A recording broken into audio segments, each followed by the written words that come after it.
Good evening. This is All India Radio and I am Valsa Williams with the news at 9.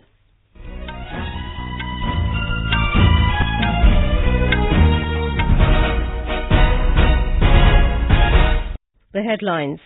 Finance Minister Nirmala Sitharaman asserts country's economy is in a good shape, says fiscal discipline is well maintained despite spending on all welfare schemes. Parliament passes Prohibition of Electronic Cigarettes Bill 2019 with Rajya Sabha giving its approval. Both houses of Parliament express outrage over the Hyderabad gang rape and murder case. Government says it is ready to explore stringent provisions in law. 221 candidates left in the fray for fourth phase of Jharkhand Assembly elections. China suspends U.S. Navy visits to Hong Kong for supporting pro-democracy protesters. And India win 4 medals in triathlon event at 13th South Asian Games in Nepal. The Lok Sabha today passed the Taxation Laws Amendment Bill 2019. It will replace an ordinance promulgated in this regard. The bill provides domestic companies with an option to pay tax at the rate of 22% provided they do not claim certain deductions under the Income Tax Act. Replying to a debate on the bill, Finance Minister Nirmala Sitharaman said the government's decision to cut corporate tax rate for domestic companies, including new manufacturers, was taken in view of the US-China trade war. She said the move will help attract fresh investments, stimulate growth and generate employment. The Finance Minister said the country's economy is in good shape. Ms. Sitharaman said despite spending on all welfare schemes, the country's fiscal discipline is under control and is well maintained below 4%. She said the NDA government listens to criticism and responds to it with positivity. Adhir Ranjan Chaudhary of the Congress asked the government to explain what results have been achieved in the last 2 months after the ordinance on taxation laws was promulgated. Members from other political parties including DMK, AIADMK, CPI and TMC also participated in the discussion on the bill. Parliament has passed the Prohibition of Electronic Cigarettes Bill 2019 with the Rajya Sabha approving it today after an elaborate discussion. The Lok Sabha had already passed the bill. Minister for Health and Family Welfare Dr. Harshvardhan told the Upper House that the legislation is aimed at ending the menace of e-cigarettes in the beginning itself. Dr. Harshvardhan added that 28% of people in India are now using one or other form of tobacco. Therefore, an outright ban on all tobacco products at this stage would be challenging. He said controlling the spread of e-cigarettes at this stage is a must, since they come in several flavors and appealing manners to attract vulnerable segments. The minister also said the intention of the bill is not to criminalize users, but to prevent availability of e-cigarettes and their use in India. A total of 28 members participated in the discussion on the bill in the Rajya Sabha. The bill bans production, import, export, transport, sale, distribution, storage and advertisement of e-cigarettes with stringent punishments for any violation. A report. E-cigarettes are the most common form of electronic nicotine delivery systems. These are basically devices that do not burn or use tobacco leaves. Instead, they vaporize a solution using a battery. This vapor is then inhaled by the users. Recent studies have shown that e-cigarettes are not a safe alternative for tobacco and can cause respiratory complications. The bill has provision of punishment of 1 year imprisonment and a fine of 1 lakh rupee or both for the first-time offenders. No person will be allowed to store e-cigarettes, and if anyone does so, will have to face the punishment of 6 months or a fine of up to 50,000 rupees or both. With Diwakar, Bhupendra Singh, Air News, Delhi. Both houses of Parliament have expressed outrage over the gruesome gang rape and murder case of a veterinary doctor in Hyderabad and called for stringent punishment to the perpetrators. Condemning the incident, members from different political parties in the Rajya Sabha demanded a change in the legal and police system to check crime against women. Leader of the opposition, Ghulam Nabi Azad, said the country and society must stand against such a heinous crime. He said there is need to sensitize people. Ms. Jaya Bachchan of Samajwadi Party demanded action against the security officer posted in the area where the incident happened. Mr. Naresh Gujral of Akali Dal drew the attention of the House towards the pendency of cases in courts and delay in justice in such matters. The Lok Sabha unanimously condemned the brutal incident. Defence Minister Rajnath Singh said the government is not averse to discuss the issue and is also ready to frame laws to punish the culprits. He said he also shared the sentiments of the House that the accused should be given exemplary punishment. Hyderabad की जो घटना घटित हुई है, मैं समझता हूं कि इससे बड़ा और कोई दूसरा अमानवीय कृत्य नहीं हो सकता। और अध्यक्ष महोदय, सचमुच जैसा सभी माननीय सदस्यों ने कहा है, ये सारा देश इस घटना को लेकर शर्मसार हुआ है। सभी आहत, और मैं देख रहा हूं कि सदन में चाहे किसी भी दल से संबंधित हमारे सदस्य हों, सबने इस घटना की जहां भर्त्सना की है, वहीं पर यह भी अपेक्षा की है कि इसमें जो भी अपराधी है उसे कठोर से कठोर दंड दिया जाना चाहिए। Prime Minister Narendra Modi held delegation-level talks with King Carl XVI Gustaf and Queen Silvia of Sweden in New Delhi this afternoon. The leaders affirmed the common desire for building greater convergences on bilateral, regional and global matters of mutual interest. The Prime Minister and the King also chaired the India-Sweden high-level policy dialogue on innovation policy. They emphasized the role of collaborative tech innovation leadership of the two countries in meeting future challenges. King Carl and Queen Silvia arrived on a state visit to India this morning at the invitation of President Rajnath Singh. They were given a ceremonial welcome at Rashtrapati Bhavan. This is His Majesty's third visit to India. Apart from the official program in Delhi, the royal couple is scheduled to visit Mumbai and Uttarakhand. Earlier, External Affairs Minister S. Jaishankar called on the King and the Queen after their arrival and held discussions on ways to deepen bilateral ties.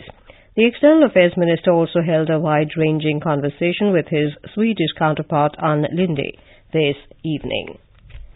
This is All India Radio giving you the news. For quick news updates, visit our News on AIR app and follow us on Twitter at AIR News Alerts. You can also visit our website www.newsonair.com. In Jharkhand, 221 candidates are now in the fray for the fourth phase of assembly elections as the deadline for withdrawal of nominations ended today. Of the total 229 candidates with valid nominations, 8 nominees withdrew their candidatures. Meanwhile, campaigning for the second and third phase has intensified. 20 constituencies will go to the polls in the second phase on the 7th of this month. Polling for 17 constituencies spread over 8 districts will be held in the third phase on the 12th of this month. Star campaigners of different political parties are holding election rallies and public meetings in support of their candidates. Addressing a public meeting at Chakradharpur today, BJP President Amit Shah said JMM has joined hands with the Congress which had opposed the formation of a separate Jharkhand state.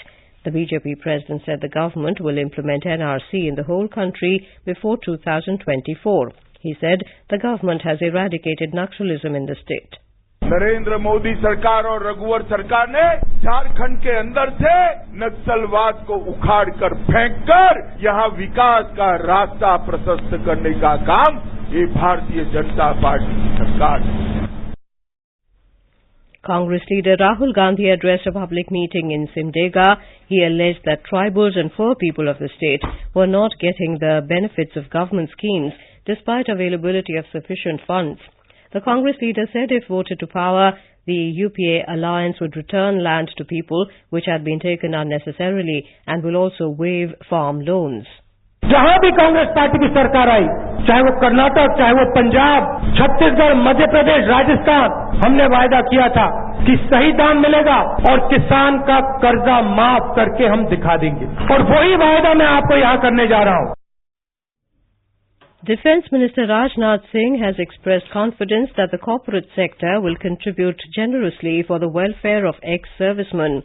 Addressing the Armed Forces Flag Day CSR conclave in New Delhi today, Mr. Singh said he is confident that the corporate sector and wealth creators in the country will contribute to the corpus of the Department of Ex-Servicemen Welfare. He said common people had contributed generously to Bharat Ke Veer Fund for the bereaved families of soldiers who laid down their lives in the line of duty. मैं पूरी तरह से आश्वस्त हूं कि क्योंकि मैंने देखा है गृह मंत्री के रूप में मैंने एक बार अपील की थी तो भरपूर सहयोग उद्योग जगत से और कॉर्पोरेट जगत से हमको प्राप्त हुआ। किसी व्यक्ति विशेष से आग्रह करने की जरूरत नहीं पड़ी थी। वो जो कुछ भी था सेल्फ इंस्पिरेशन से था, क्योंकि अपने देश के उद्योग जगत और कॉर्पोरेट जगत पर मुझे पूरा विश्वास है। जितने भी वेल्थ क्रिएटर्स हैं सब पर विश्वास है। जहां पर देश के मान सम्मान स्वाभिमान का प्रश्न होता है तो बिल्कुल अपनी झोली खोल देते हैं वो। In Tamil Nadu, normal to heavy rain continued to batter various parts of the state. The upper air circulation, along with the depression in the Arabian Sea, threw normal life out of gear in more than 10 districts. Chief Minister Edapadi Palanisamy is scheduled to visit the rain-hit western districts tomorrow. More from our correspondent. Educational institutions in the rain-hit districts remained closed for the day and university examinations have been postponed. Chief Minister Edapadi Palanisamy instructed the district authorities to take necessary steps for immediate support to the farmers who had insured their crops and also appealed to the authorities to include those who had not registered for the insurance. Revenue Minister R.B. Uday Kumar said that the State Disaster Management Authority has been put on high alert to immediately rise to the occasion. People living in low-lying areas of Kadalur and Tirunelveli have been housed in relief camps. The Health Department has issued advisory to maintain vigilance on the outbreak of diseases. A general appeal has been given to the public to consume boiled water. Control rooms have been set up in rain-hit districts in case of emergencies. Public Works Department officials are maintaining round-the-clock vigil in water bodies and reservoirs. Joy, AIR News, Chennai. The centre today launched a nationwide vaccination drive to prevent 8 diseases under the intensified mission Indradhanush 2.0 across the country today.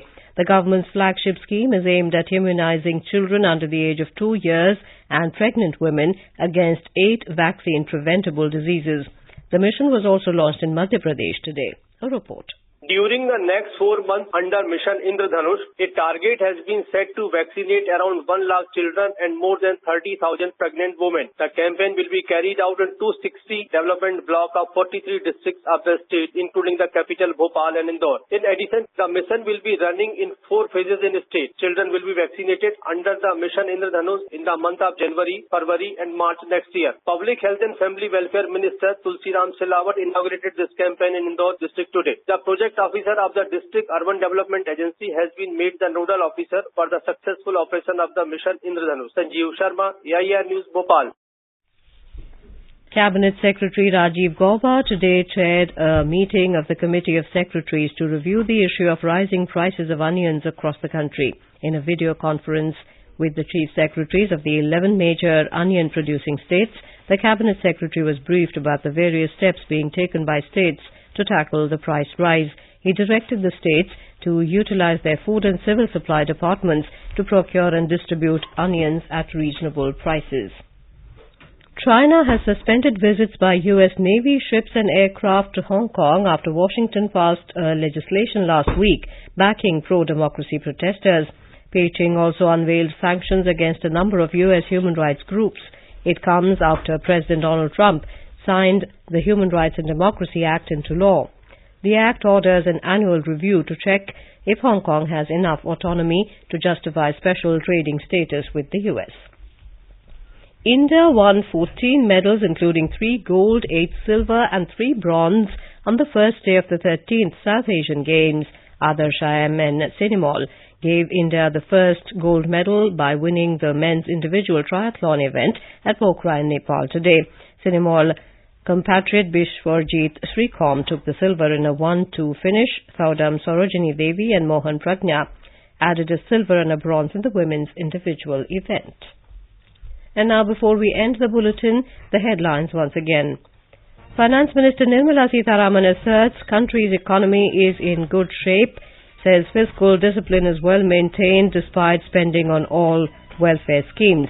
Parliament passes Prohibition of Electronic Cigarettes Bill 2019 with Rajya Sabha giving its approval. Both houses of Parliament express outrage over the Hyderabad gang rape and murder case. Government says it is ready to explore stringent provisions in law. 221 candidates left in the fray for 4th phase of Jharkhand Assembly elections. China suspends U.S. Navy visits to Hong Kong for supporting pro-democracy protesters. And India wins 14 medals on day 1 of the 13th South Asian Games in Nepal. And that is all in the news at 9. Good night.